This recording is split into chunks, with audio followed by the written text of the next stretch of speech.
Hello, I'm Ellie for Edu4Java, and this is tutorial number 6 of Java Web Programming.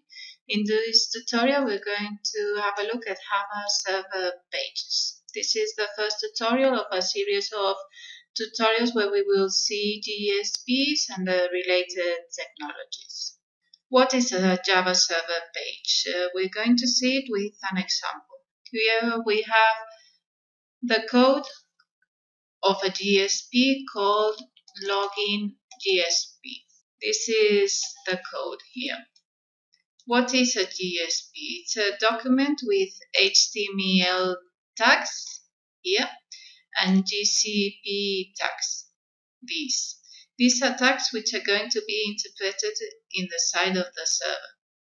The only JSP tag in this code is this one here.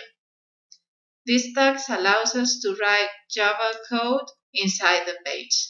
How does it work? When somebody calls this page, the JSP basically, whenever it finds HTML, it sends it directly to the client. And when it finds Java code, it starts to execute it. This JSP is going to do the same as this servlet here. It's the same servlet we worked with before.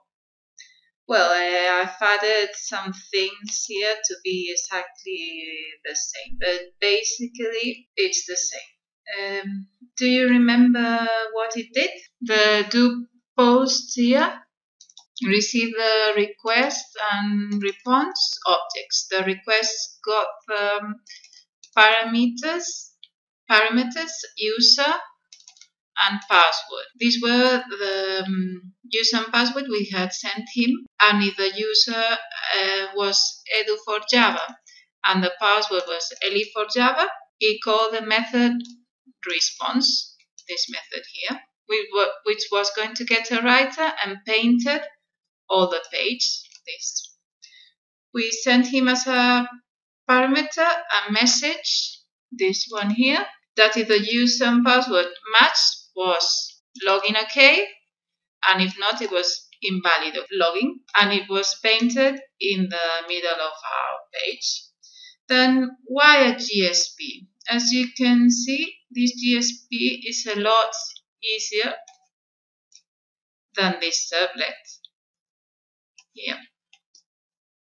Separating HTML from the Java code is a lot easier than all this together.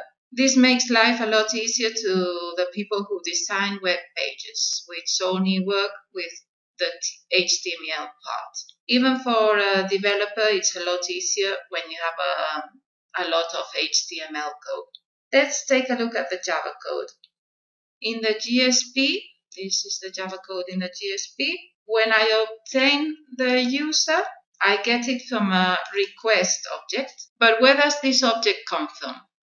In a JSP, there is no object request defined, neither the out object. These two variables, user and out, are known as implicit objects. There are objects given by the JSP so that we work with them.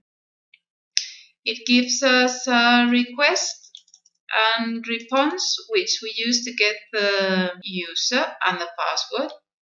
We also have the object out, which allows us to print. It's a writer as the one we obtain in our servlet here with getWriter. The JSP gives us an object with a writer so that we don't have to get the writer through the request. Other very used objects are session and application. The objects request, session, and application are scope objects, and they allow us to save information. We will look at them in detail in future tutorials.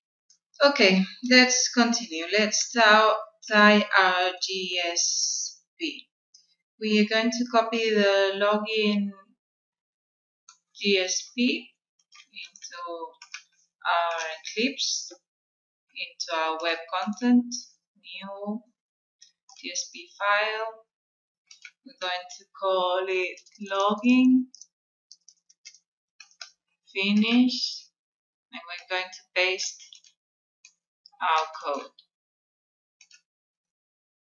Ctrl S to save. Once we have copied the code, we have to modify our login HTML so that it calls the login JSP. Instead of calling the login, which was the servlet, we write login.jsp. Ctrl S. Okay, right button on the login HTML. Run on server. Finish. Here we are, those ready to go. We send, and here we have invalid login. We can see that the login JSP is the one who has answered, not the servlet. The functionality is the same, but it is the JSP instead of the servlet. It is important to say that the JSP don't need to be declared in the web XML. Remember that. How does a JSP work in the server? The servlet container works with servlets, and the JSP, how do they work? Magic? No. The server generates from the JSP .java, a servlet. The servlet then is compiled in a .class, and then everything works as always. The trick is that the server can convert a JSP into a servlet. For this, we can go to this directory here. This can change from one installation to another. In my installation, it's this one. And here we can see a login.class and a .java. Let's copy the Java file into Eclipse to have a look.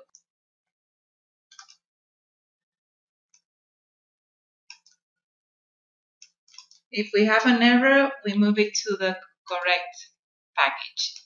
Okay, let's take a look at it.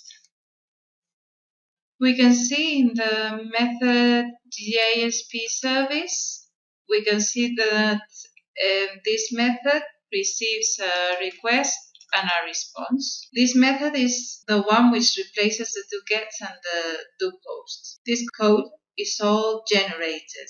Here in the out.write, we have all the HTML we wrote even with the carriage return.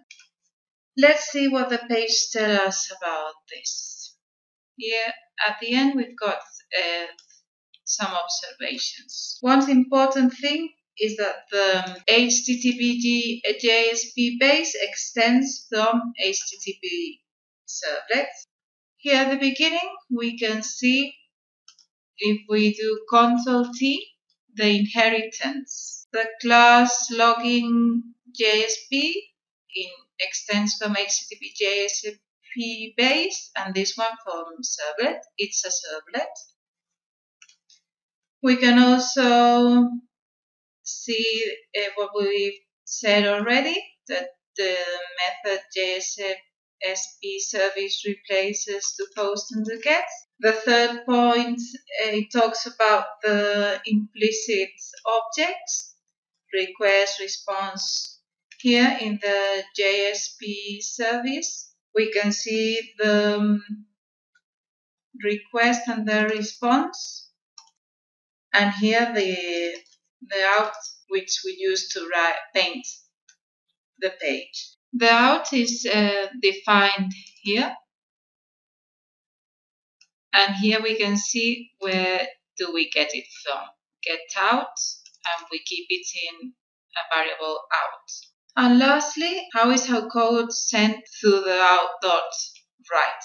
If you remember before, we used the out.println. Now we use the out.write to send all the HTML to our page. In the future, we will see more about JSP, but now we're going to see about debugging, because to be able to see how things work, it is interesting to be able to debug.